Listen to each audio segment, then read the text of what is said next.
Hello बच्चों, मैं हूँ राधा। मैं मिस राग की सेक्रेटरी हूँ। जैसा कि आपको पता है, आपकी मिस बीमार है और उनका ऑपरेशन हुआ है, इसलिए मैं आपको कुछ दिन पढ़ाऊंगी जो कुछ भी उन्होंने मुझे बताया है। तो चलो शुरू करते हैं। एक वस्तुनिष्ठ प्रश्न। 1. धान की फसल है, इसका आंसर खरीफ होगा। 2. चना की फसल है, आंसर होगा रबी। 3. उर्वरक है, इसका आंसर कार्बनिक पदार्थ होगा। 4. खरपतवार हटाने को कहते हैं, इसका आंसर होगा निराई। 5. अनाज का भंडारण किया जाता है, आंसर होगा जूट की बोरी, एफसीआई गोदाम, धातु के पात्र, कोठिया में सभी। 2. अब है रिक्त स्थान की पूर्ति। तो पहले मैं क्वेश्चन बोलूंगी और बाद में आंसर बताऊंगी। अरे जल्दी जल्दी लिखो, नहीं तो लेट हो जाओगे। वो देखो लक्ष्मी कितना लिख ली। 1. मिट्टी को उलटने पलटने की प्रक्रिया कहलाती है। 2. खाद पदार्थों का मिश्रण है। 3. धान एवं गन्ना में सिंचाई की जरूरत होती है।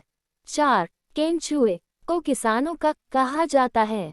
5. फलदार पौधों को पानी देने का सबसे अच्छा तरीका तंत्र है।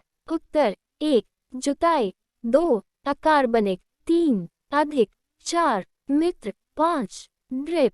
3. मिलान करें। 1. खरीफ फसल। 2. रबी फसल। 3. रासायनिक उर्वरक। 4. कार्बनिक खाद। 5. हार्वेस्ट। उत्तर 1.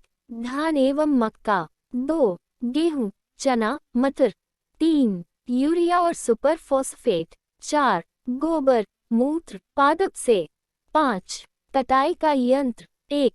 सिंचाई किसे कहते हैं, इसकी आवश्यकता क्यों पड़ती है।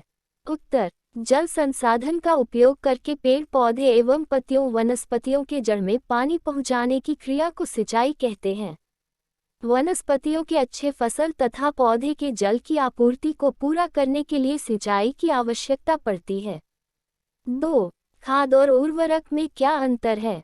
उत्तर ई खाद खाद एक प्राकृतिक पदार्थ है जो गोबर, मानव अपशिष्ट एवं पौधों के अवशेष के विघटन से प्राप्त होता है। तारांकन खाद खेतों में बनाई जाती है। तारांकन खाद से मिट्टी को ह्यूमस प्रचुर मात्रा में प्राप्त होती है। तारांकन खाद में पादप पोषक कम मात्रा में होता है।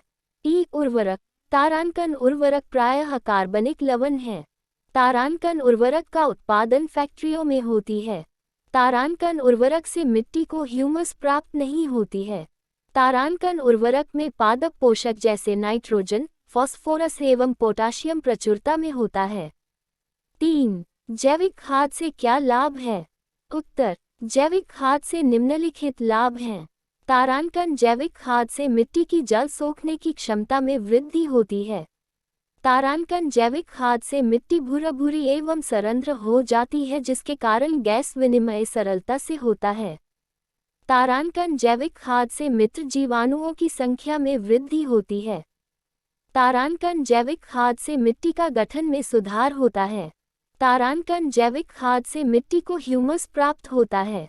4. खरपतवार क्या है, हम उनका नियंत्रण कैसे करते हैं।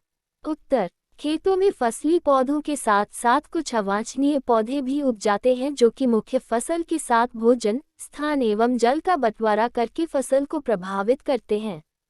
इसी अवांछनीय पौधों को खरपतवार कहते हैं। अच्छी फसल उत्पादन के लिए खरपतवार पर नियंत्रण आवश्यक होता है। इसके नियंत्रण के लिए निम्नलिखित उपाय किए जाते हैं। तारांकन खेत की जुताई कर। तारांकन खुरपी या हाथ से निकाल कर। तारांकन रसायनों का प्रयोग इत्यादि।